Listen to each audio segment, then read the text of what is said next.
Assalamualaikum warahmatullahi wabarakatuh. Jumpa lagi dengan saya di channel YouTube Nirma Fatmala Sandi. Jangan lupa sebelum memulai videonya tekan tombol like dan subscribe. Assalamualaikum warahmatullahi wabarakatuh. Di pembelajaran sebelumnya kakak sudah menjelaskan tentang pengertian titrasi asam basa, cara kerja titrasi asam basa, dan rumus titrasi asam basa. Sekarang kakak akan menjelaskan tentang grafik-grafik asam basa. Jadi grafik asam basa atau grafik titrasi asam basa itu dibagi menjadi 4. Apa saja itu? Yuk kita pelajari. Nah, sekarang di sini yang pertama ini adalah grafik titrasi dari asam kuat dengan basa kuat. Berarti asamnya kuat, basanya juga kuat. Jangan lupa yang disebutkan pertama kali ini adalah sebagai titrat. Jadi yang pertama kali disebutkan dia sebagai titrat dengan basa kuat. Berarti sebagai titratnya adalah basa kuat. Kalau titrasi asam kuat dengan basa kuat, titratnya berupa grafik, itu ditulis di sebelah grafik Y ya. Jadi di sebelah sini Y, grafik Y ini adalah tertulis sebagai pH titrat.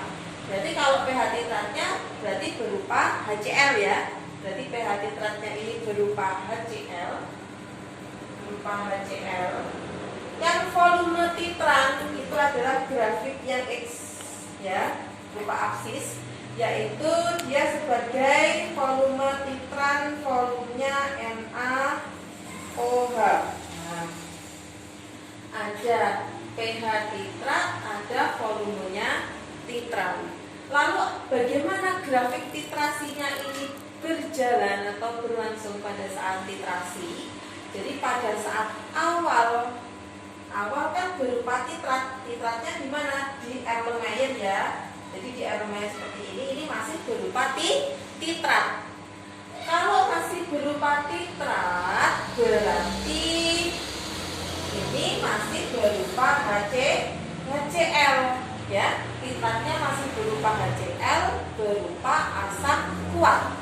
Berarti pH-nya asam kuat itu kan, kalau asam kuat pH-nya kurang dari 7.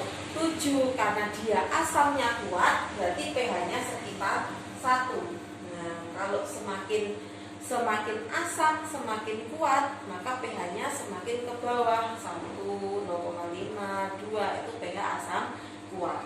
Nah, awalnya grafiknya adalah kuat, asam kuat, grafiknya 1. Kemudian ditambah atau ditetesi oleh NaOH, bersifat lama-kelamaan menjadi basa. Nah, pada saat awal dia asam kuat pH 1, terus-menerus ditetesi oleh NaOH bersifat basa, maka pada saat pH 7, maka disinilah terjadi titik akhir titrasi atau titik ekivalen, pH-nya sama dengan 7. Kalau titrasi ini diteruskan, maka titrat ini lama-kelamaan pH-nya menjadi di atas 7. Kenapa? Karena kebanyakan NaOH. Kalau lama-kelamaan dia ditetesi terus-menerus. Nah, jadi grafik dari asam kuat, titrasi asam kuat dengan basa kuat itu grafiknya adalah seperti ini. Kenapa kok pH-nya 7? Karena dia netral, asam kuat, basa kuat. Lek kuat podo kuate itu netral seperti itu. Kemudian yang kedua, grafik basa kuat dengan asam kuat. Kalau yang ini adalah titratnya sebagai basa kuat, berarti titratnya adalah NaOH, sedangkan volume titrannya yang sudah diketahui konsentrasinya itu adalah volumenya HCl.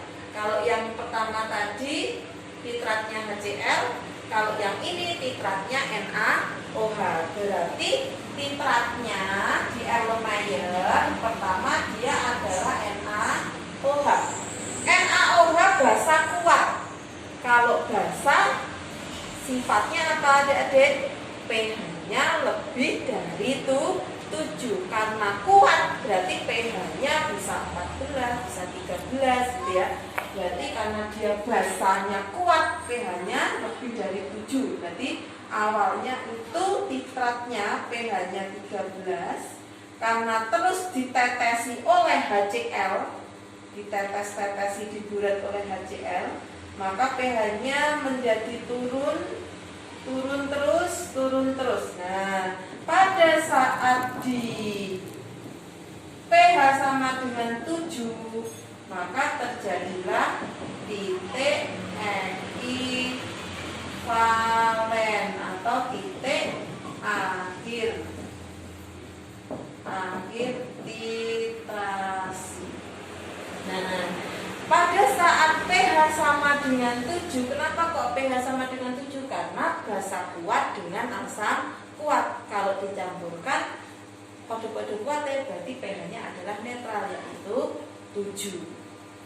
Awalnya grafiknya berupa sifatnya basa, kemudian lama-kelamaan menjadi asam.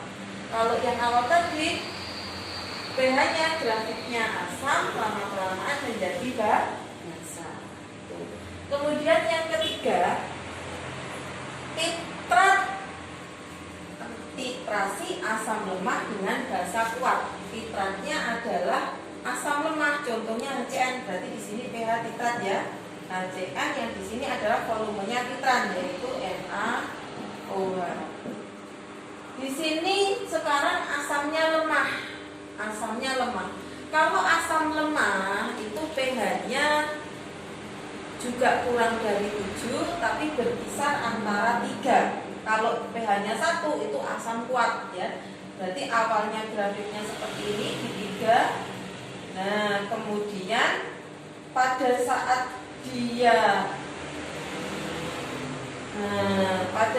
terus menerus ditetesi oleh NaOH, maka grafiknya akan naik.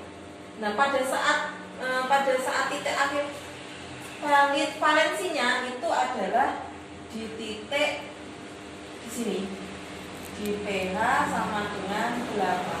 Kenapa kok tidak pH sama dengan 7 lagi? Karena di sini yang kuat adalah basanya. Jadi kalau pH yang kuat itu basa, maka pH-nya adalah lebih dari pH-nya adalah lebih dari 7. Karena itu titik akhir valensi atau titik akhir ekivalen, titik akhir titrasi itu adalah di pH sama dengan 8. Jadi kalau titrasinya itu berupa asam lemah dengan basa kuat.